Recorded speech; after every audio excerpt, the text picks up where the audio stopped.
Are the Toronto Maple Leafs seriously considering throwing away their entire future for a Band-Aid solution that won't even last 2 seasons? Welcome back to another edition of Maple Leafs coverage, where today we're dissecting what might be the most polarizing trade proposal to hit the hockey world this week. We're talking about a suggestion that has literally torn the fan base down the middle, sparked furious debates across every social media platform, and forced management to confront an uncomfortable truth. This team is stuck between competing now and building for tomorrow, and they can't seem to figure out which path to take. Grab your coffee, settle in, because we're about to break down every angle of this controversial proposal. And trust me, by the end of this, you'll have plenty to say. Let's establish the context here, because context matters. The Toronto Maple Leafs are drowning defensively, not struggling, not having a rough patch. Drowning. Night after night, we're watching the same horror show unfold. Defensive zone coverage that looks like it was drawn up by someone who's never actually watched hockey. Turnovers in dangerous areas that make you wonder if some of these players understand the concept of protecting the middle of the ice. Breakdowns that lead directly to high danger chances. And a goaltending tandem that's being hung out to dry more often than laundry on a sunny afternoon. The numbers don't lie, and they're absolutely brutal. The Leafs are hemorrhaging scoring chances against at a rate that would make even the worst defensive teams in the league blush. Their expected goals against metrics are trending in the wrong direction. Their penalty kill has been inconsistent at best, catastrophic at worst. And perhaps most damning of all, their defensive structure completely falls apart when facing sustained pressure from forechecking teams. This isn't a personnel issue alone, it's systemic. But personnel certainly plays a role. And that's where conversation about acquiring help becomes not just relevant, but urgent. Enter Rasmus Andersson, the Calgary Flames right-shot defenseman who represents everything Toronto desperately needs but currently lacks. We're talking about a legitimate top-pairing defender who can eat minutes against elite competition, move the puck efficiently out of the defensive zone, contribute offensively from the blue line, and, here's the kicker, actually defend his own net with consistency and intelligence. Andersson isn't some theoretical upgrade. He's a proven commodity. Last season, he was arguably Calgary's most valuable player on the back end. He logged heavy minutes, faced the toughest matchups, and did so while maintaining strong possession metrics and contributing nearly 40 points from the blue line. He's the kind of defenseman who makes everyone around him better, the kind who can stabilize an entire defensive structure just by being on the ice. His contract? A very manageable $4.55 million cap hit through the 2025-26 season. In today's market, that's borderline theft for a player of his caliber. Teams are paying more for third-pairing defensemen who can't do half of what Andersson brings to the table. But, and this is a massive but, after that contract expires, he becomes an unrestricted free agent, which means Toronto will be acquiring him with zero guarantee of long-term retention. They'd be renting a top-pairing defenseman for essentially a season and a half, gambling that they can either convince him to re-sign or that the short-term boost is worth whatever assets they surrender to acquire him. And that's where this entire conversation takes a sharp turn into controversy. Former NHL defenseman Jason Demers didn't just float a casual trade idea. He dropped an absolute bomb into the hockey discourse that has been detonating across social media ever since. His proposal: Easton Cowan for Rasmus Andersson. Straight up, 1 for 1. Toronto's most prized offensive prospect for Calgary's top defenseman. The reaction was immediate and explosive. Within minutes, his post was being shared, quoted, debated, dissected, and argued over by thousands of fans, analysts, insiders, and armchair general managers. Leafs Nation didn't just split on this. It fractured into multiple camps, each convinced they're absolutely right, and everyone else is absolutely insane. Let's understand why this proposal is so incendiary. Easton Cowan isn't just another prospect in the system. He's not some third-round pick who had a decent junior season and might develop into a bottom-six contributor. We're talking about a player who dominated the Ontario Hockey League, who showcased elite hockey IQ that scouts rave about, who demonstrated a combination of offensive creativity, defensive responsibility, and competitive fire that projects him as a legitimate top-six forward at the NHL level. During his brief call-up to the Maple Leafs earlier this season, Cowan didn't look overwhelmed. He didn't look like a kid who needed more seasoning. He looked like a player who belonged, who could compete, who had the tools to contribute immediately if given the opportunity. His vision, his playmaking ability, his shot, all of it translated to professional level in ways that made management take notice and fans get excited about the future.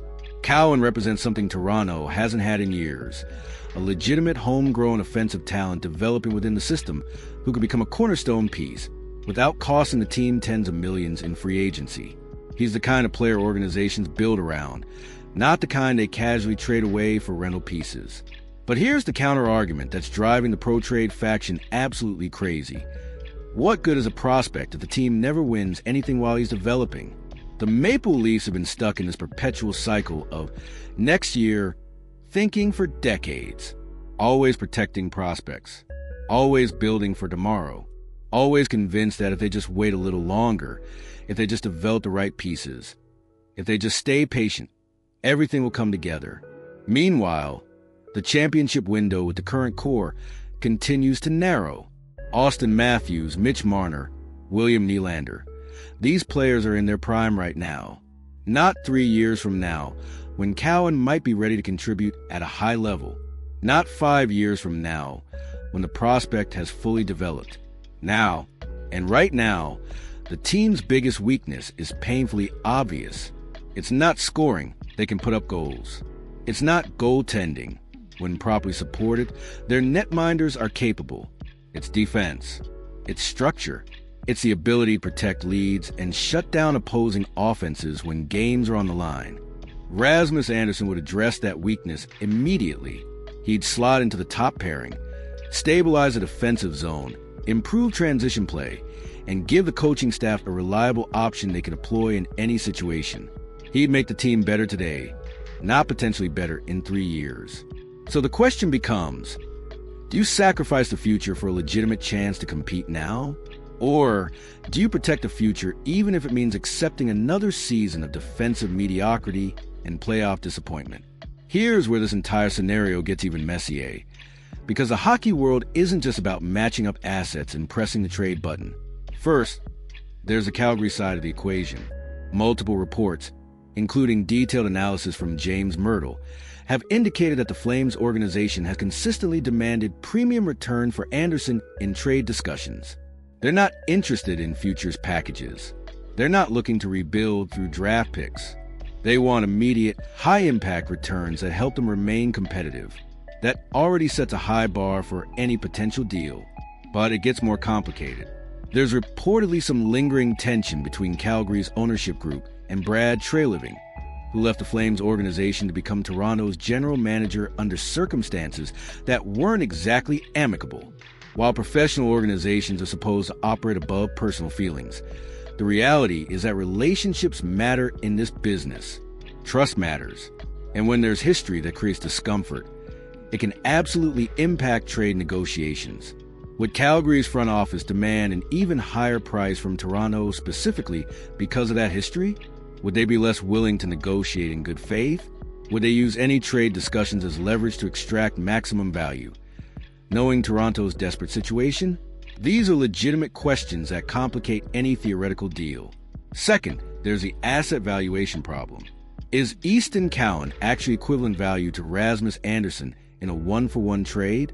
From Calgary's perspective, they'd be trading a proven NHL defenseman in his prime for a prospect who, despite his impressive credentials, hasn't proven he can produce at the NHL level yet. That's a significant risk for a team trying to remain competitive.